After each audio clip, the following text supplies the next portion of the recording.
नमस्कार. कोणत्याही देशाची आर्थिक प्रगती म्हटलं की आपल्या डोळ्यासमोर एक मोठा आकडा येतो, बरोबर? पण तो एकच आकडा सगळं काही सांगतो का? नाही. आज आपण जीडीपी आणि दरडोई उत्पन्न यांच्यामधला जो गुंतागुंतीचा संबंध आहे तो उलगडून बघणार आहोत आणि त्याचा खरा अर्थ काय हे सोप्या भाषेत समजून घेणार आहोत. चला, एका मोठ्या आकड्यापासून सुरुवात करूया. असा अंदाज आहे की 2026 पर्यंत भारत जगातील चौथी सर्वात मोठी अर्थव्यवस्था बनेल. म्हणजे त्याच्या एकूण आर्थिक उत्पादनाच्या म्हणजेच जीडीपीच्या आधारावर. हा खरंच एक खूप मोठा, प्रभावी आकडा आहे, नाही का? जो देशाची एकूण आर्थिक ताकद दाखवतो. पण एक मिनिट थांबा. आता आपण हेच उत्पादन प्रत्येक व्यक्तीच्या हिशोबाने बघूया. आणि तेव्हा चित्र एकदम बदलून जातं. या हिशोबाने भारताचा जगातला क्रमांक थेट 136 वा लागतो. आता हा फरक बघा, किती मोठा आहे.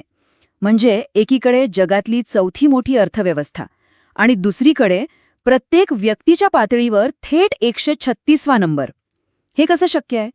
चला तर मग या कोड्याचं उत्तर शोधायला सुरुवात करूया.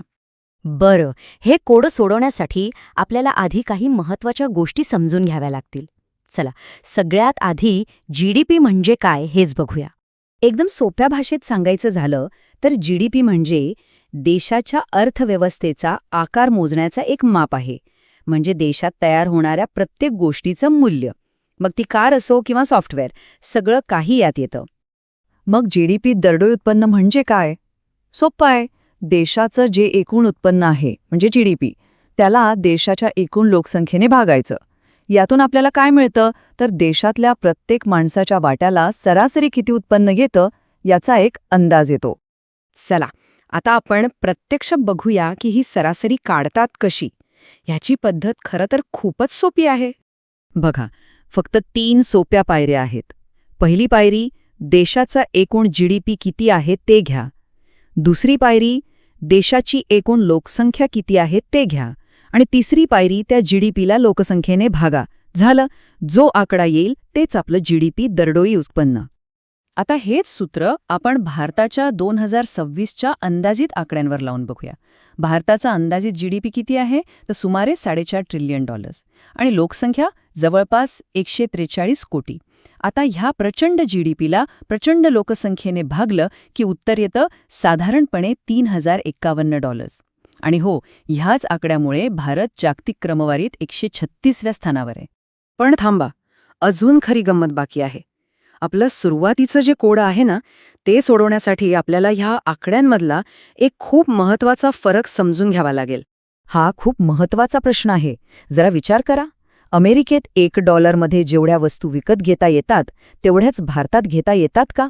नाही ना, कारण भारतात राहण्याचा खर्च, वस्तूंच्या किमती कमी आहेत. आणि इथेच पर्चेसिंग पॉवर पॅरिटी म्हणजेच पीपीपी ही संकल्पना येते. तर इथे 2 वेगवेगळे दृष्टिकोन आहेत. एक आहे नॉमिनल जीडीपी. हा आंतरराष्ट्रीय बाजारात कुठल्या देशाची अर्थव्यवस्था किती मोठी आहे हे सांगण्यासाठी एकदम बरोबर आहे. पण दुसरा आहे पीपीपी जीडीपी. तो काय करतो? तो प्रत्येक देशातला राहणीमानाचा खर्च लक्षात घेतो. त्यामुळे वेगवेगळ्या देशांमधल्या लोकांच्या खऱ्या जीवनमानाची तुलना करायची असेल तर पीपीपी जास्त उपयोगी ठरतं. आणि इथेच आपल्याला आपल्या प्रश्नाचं उत्तर मिळतं. भारताच्या बाबतीत या दोन्ही आकड्यांमध्ये जमिनी अस्मानाचा फरक आहे. नॉमिनल दरडोई उत्पन्न आहे फक्त $3051, पण पीपीपीनुसार तेच उत्पन्न तब्बल $12,964 होतं. म्हणजे जवळजवळ चौपट फरक. आणि हेच आपल्या सुरुवातीच्या कोड्याचं उत्तर आहे. हे वाक्य बघा, हे अगदी नेमकं कारण सांगतंय. भारतात राहण्याचा खर्च कमी आहे, त्यामुळे इथल्या लोकांची खरेदी करण्याची ताकद जास्त आहे. म्हणूनच पीपीपीनुसार त्यांचं उत्पन्न जास्त दिसतं. चला, म्हणजे आपण कोडं तर सोडवलं, पण आता एक मोठा प्रश्न आहे. जीडीपी, दरडोई उत्पन्न, मग ते नॉमिनल असो किंवा पीपीपी, ते देशाची पूर्ण कहाणी सांगतं का?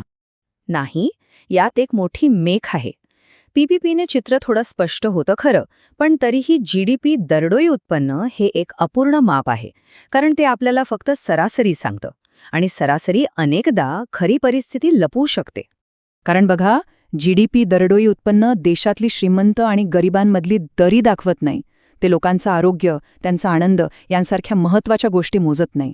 आणि महत्त्वाचं म्हणजे महाराष्ट्र आणि बिहार यांसारख्या राज्यांमध्ये असलेली प्रचंड आर्थिक तफावत, ती सुद्धा या एकाच आकड्यात कुठेतरी लपून जाते. आणि हाच विचार आपल्याला एका मोठ्या प्रश्नाकडे घेऊन जातो. जीडीपी दरडोई उत्पन्न महत्त्वाचं आहे, पण ते सर्व काही नाही. मग देशाची खरी प्रगती मोजण्यासाठी आपण शिक्षण, आरोग्य, समानता, पर्यावरण यांसारख्या गोष्टींचाही विचार करायला हवा की नाही? तर खरा प्रश्न हा आहे की देशाच्या विकासाची संपूर्ण कहाणी सांगण्यासाठी आपण यापुढे कोणते नवीन मापदंड वापरायला हवेत? विचार नक्की करा.